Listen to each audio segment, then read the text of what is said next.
Hi, how are you? I hope you are having the most amazing day ever. So today's video is going to be a little bit different than my usual videos because somebody recently asked me the question, how do I become a furry? Now, a lot of things flooded to my mind because, goodness, this can be such a complicated answer that I can give them, or I can give them the most simplest answer ever. And truth be told, it's going to depend on you. You define what the word furry means for yourself. Now, society might label us as these fringe group of people that have a very strange interest, and that might be possible, but it comes down to personal preference. What do you define as furry? What does furry mean to you? It is a very individualized, very personalized experience that helps you smile, helps you connect with people around you, and helps you have fun. It is a niche interest group that pretty much anybody can join and that welcomes everybody. It welcomes a bunch of different people from a bunch of different backgrounds, from a bunch of different age groups, and everybody enjoys it in their own different way. And that is what makes it truly beautiful. Now, let me start off with this. You can't really become a furry just by slapping your fingers or pushing a switch and then boom, you're a furry now. Essentially, becoming a furry is, as I said, highly dependent on you as a person. It's something very personalized. The furry fandom is a niche interest group, and it's basically an interest group where people have an interest on anthropomorphic animals. So animals that have human traits, and it's kind of based off of, let's say, cartoons or comics and those type of things, where these fluffy little animals are just a representation of a persona or representation of a person.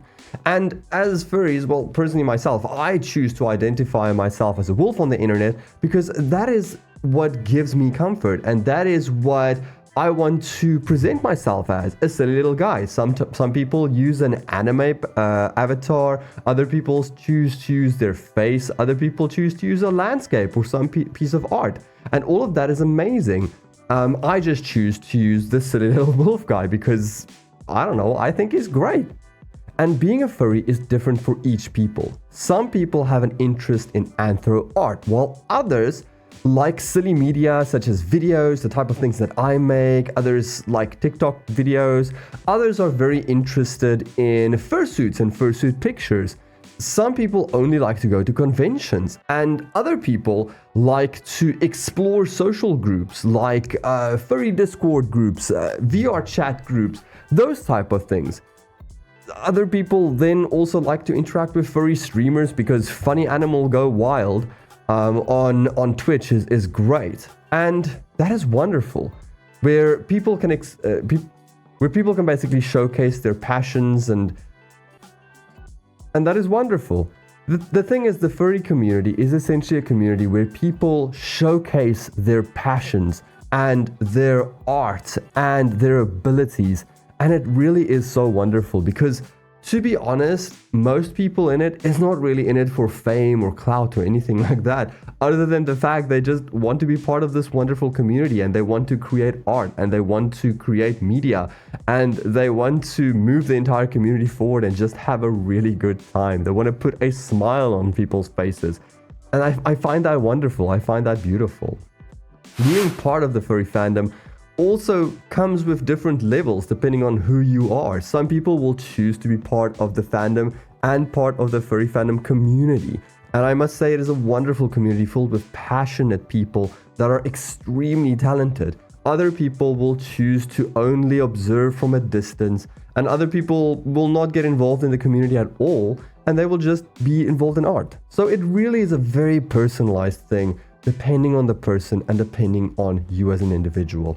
It's not just the switch that you flip and then bam, now you're a furry. It's boom, your complimentary fursuit is on its way to you.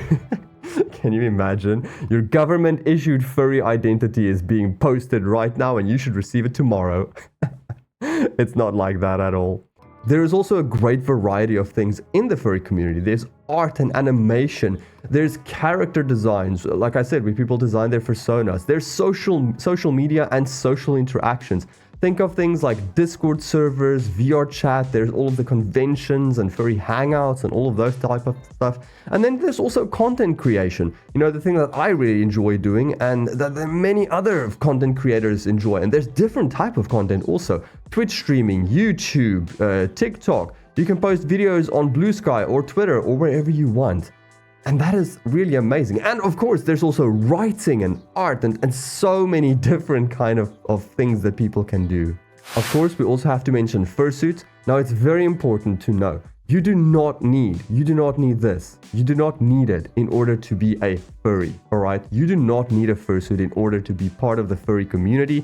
You do not need a fursuit in order to identify as a furry. You don't even need a fursuit. Point. You don't need it. It's not required. It's not required in order to be welcomed into this community. In fact, most people in the community do not have fursuits. It's only the lucky few that are very privileged that are able to have them. Now, I think the next thing to talk about is essentially finding your own path in this furry journey. You need to figure out what works for you. Do I want to create a persona? Do I want to create a little guy that is, what I want to represent myself as? Do I want to join a specific community? Do I want to join a Discord server? Do I want to join some forums? Do I want to play online games with these type of people? Do I want to join a VR chat group and hang out every once in a while? Or do I just want to sit by and just look at some videos and dip my toes in? It really depends on you. There's no one right path to, becoming a furry and to becoming part of the community. There is something that I will say, and that is the community is wonderful. I am always so blown away by just how kind people are, how accepting they are, how welcome they make other people feel. Now, if you have been a part of a community that has not, given you that feeling, maybe you haven't found your tribe yet, and you just need to keep on looking for the right group of people just to hang out with, the right community to join.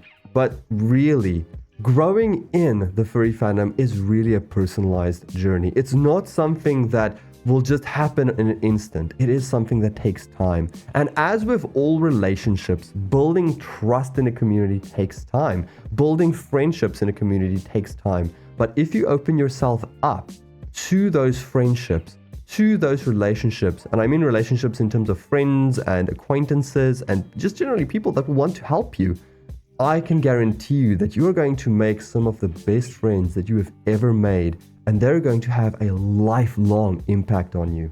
Again, just to bring it back, it is a very personalized thing. It's something that every person, it's different for every person. It's not going to be the same for everybody, and you have to figure out what works for you. Some people create their persona when they start out in the furry community, and some people go on years and years and years without even having a persona, and they're still a wonderful part of the community. And some people don't even identify as a furry, but they still are involved in the community because it's just a lovely place.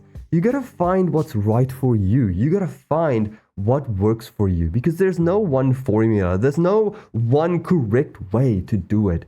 It's all about what makes you comfortable, what makes you happy, and what makes you smile. So we can't make this video without addressing some stereotypes. Let's talk about the first stereotype. You need to have a fursuit to be a part of the furry community.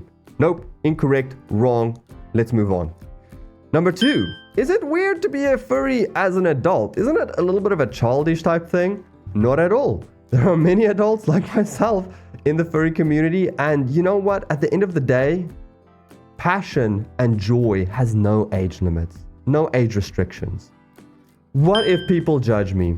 What if people judge you? It's fine. Who cares? Something that I have grown to accept in this community and, being part of the furry fandom in general is you can't let somebody else's judgment stop you from having a good time, from enjoying things that you like. If you have a passion and you wanna be passionate about something, let's say it can be anything. A couple of years ago, being a gamer was heavily stigmatized. In fact, playing Dungeons and Dragons was, oh my goodness, what a nerd. Or playing Magic the Gathering was the worst thing ever. Now it's so mainstream and commonplace. Social perspectives change. And at the end of the day, they don't really mean all that much. It's only really important when it comes down to the things that are illegal or harmful. And the furry fandom is neither of those. It's just a lovely, passionate place where people can make art and just enjoy each other's company and just grow as a community. And it's just such a wonderful vibe. I want to reassure you that being a furry does not make you weird. It does not make you a freak. In fact, you're just finding out what you like. And in this journey, you might grow and learn so many incredible skills and meet so many incredible people that will change your life for the better. Another misconception is, do I need a fursona to be a part of the furry fandom? Nope, not at all. You don't need one. It's fine. Just do what you need to do. Identify how you want to identify. Something that I do also want to touch on briefly is, once I become a furry, do I need to come out to my friends and family as a furry? No, you do not. Absolutely not. Coming out as a furry is kind of a little bit of a silly thing to me. What does it matter? Your interests and hobbies do not really have anything to do with anybody.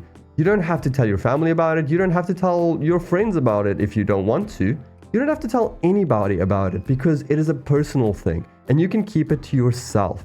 If you do want to live it out and let people know and tell them, hey, look at this cool thing that I found, that's great. But make sure that you share it with the people that will be accepting of it. Make sure that you share it with people that are open-minded towards it. Because number one, you don't want to get ostracized. And number two, don't put yourself in danger where you don't need to. And I think the third thing is also, it's a personal thing. It's you. It's a you thing. It doesn't really have anything to do with anybody else except you. So I want to end off with this. Joining the furry fandom has been an absolute joy to me. It has been something that has been life-changing, that I feel has been absolutely positively wonderful in my life. I've met so many incredible people, from live streaming on Twitch and meeting all of these amazing Twitch streamers, right back to in a community where I can have Discord chats with people. It has been simply wonderful. And I would love everybody to experience that magic, but everybody is different, everybody is unique, and everybody has a different interest. If it's not your interest, if it's not something that you're interested in, then don't get involved and move on and find the next thing.